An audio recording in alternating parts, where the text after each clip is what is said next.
Hello everyone, good morning. Today we are discussing about your unordered list. What is unordered list?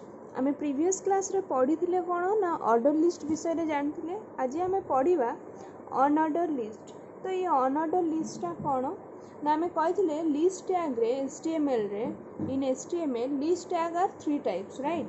गोटे थिला कोन unordered, गोटे थिला ordered list, आ गोटे थिला unordered list, आ गोटे थिला कोन डेफिनेशन लिस्ट. तो आज आमे पढ़िबा अनऑर्डर लिस्ट कोन ना से कहूची. अनऑर्डर लिस्ट स्टार्टिंग हबो कोन ना यूएल टैग सहित आ एंड हबो कोन यूएल टैग सहित हला.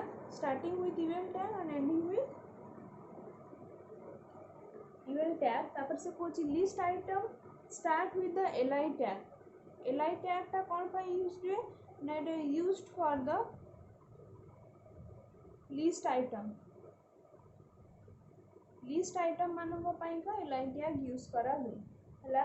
तापर से कहूची कोन ना बाय डिफॉल्ट अनऑर्डर लिस्ट रो बाय डिफॉल्ट. अच्छा से कहूची कोन ना अनऑर्डर लिस्ट रो गोटे एट्रिब्यूट अछि सेटा होची कोन ना जेमिति हमर ऑर्डर लिस्ट रे कोन थिला गोटे एट्रिब्यूट थिला कोन टाइप. ठीक से भलिया अनऑर्डर लिस्ट रे मध्ये तमर कोन अछि टाइप अछि. तो से कहूची अनऑर्डर लिस्ट रे जो टाइप थाए टाइप आर थ्री टाइप्स. कौन कौन ना गोटे होची सर्कल, आ गोटे होची स्क्वायर, आ गोटे होची डिस्क. तो से कहूची जो तीनटा टाइप थाए से तीनटा टाइप भीतर बाय डिफॉल्ट होची कौन ना डिस्क टा होची हमर एटा बाय डिफॉल्ट. मान तमे यदि किसी मेंशन कर टाइप रे यदि किसी मेंशन करि नथिबो ताल सेटा से कोन करथबो डिस्क बोलिका नबो हला. तो से कहूची हमर एट्रिब्यूट होची कोन यूएल रे टाइप टा होची कोन गोटे एट्रिब्यूट. तो से कहूची से एट्रिब्यूट टाइप टा होची केते प्रकार ना तीन प्रकार सर्कल स्क्वायर और डिस्क. बाय डिफॉल्ट ए डिस्क टा थाए हला. तो आमे एबे गोटे एग्जांपल देखिबा. से एग्जांपल देखिले आमे जानि परिबा कोन सेटा. तो देखो मु एटी गोटे अनऑर्डर लिस्ट रो प्रोग्राम टे कोन करछि आगो लिखिछि.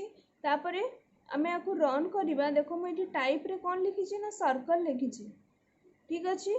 तो से कहछि बाय डिफॉल्ट हमरो डिस्क थाए बट मु एटी कोन मेंशन करछि टाइप रे सर्कल सर्कल बोली मेंशन करछि. तो एटी जत्ते बेले आमे कोन करबो रन करबो सेते बेले एटी हमरो कोन एंती सर्कल ही लिस्ट आइटम गुला को कोन हबो सर्कल रे ही आसीबो. बुझि पारलो. सेमिति तमे यदि फुनी कोन करिवो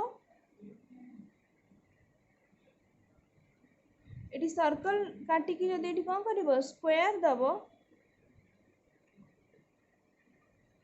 जहाँ भी किसी चेंजेस नेस करिवो नोटपैड रे आगु ताकू कोन करिवो सेव करी कि रखिवो. देखो देन कोन स्क्वायर हे गला कि नै सर्कल गुला को एठी. बुझि पारलो एबे केमती होउची. एबे देखो मु किछि भी एठी यूएल रो एट्रिब्यूट मु किछि भी एठी कोन करनी मेंशन करी नाही. देखो ए जगह रे कोनोसी प्रकार यूएल रो टाइप एठी कोन मेंशन करिनी. तो जेहेतु मु करिनी तो बाय डिफॉल्ट से कोन करछि एठी डिस्क गुला को ही नेछि हैला. जदि मु एठी टाइप किछि मेंशन कर देबी सर्कल की स्क्वायर ताले एठी कोन हबो सर्कल की स्क्वायर आसे. बट मु यदि किछि डिफाइन करूनी टाइप एट्रिब्यूट यूज करूनी ताले एठी बाय डिफॉल्ट कोन आसीबो डिस्क गुला को ही आसीबो. बुझी हैला. देखो प्रीवियस ईयर रे मु कोन मेंशन करि नथली टाइप एट्रिब्यूट बट एठी टाइप एट्रिब्यूट यूज करी देछि कोन सर्कल. तो मु एठी जते बेले सेव करी कि ना कोन करिवि एठी रिफ्रेश करिवि तो एठी कोन आसिला सर्कल हे कि आसिला सर्कल हे कि आसिला आइटम गुला को लिस्टेड आइटम्स गुला को. तो से कहूची कोन जते किछि मेंशन हेइ नथिबो बाय डिफॉल्ट एठी कोन आसीबो लिस्ट आइटम गुला को तमरो डिस्क टाइप रो ही आसीबो लिस्टेड आइटम्स गुला को. बुझी हैला.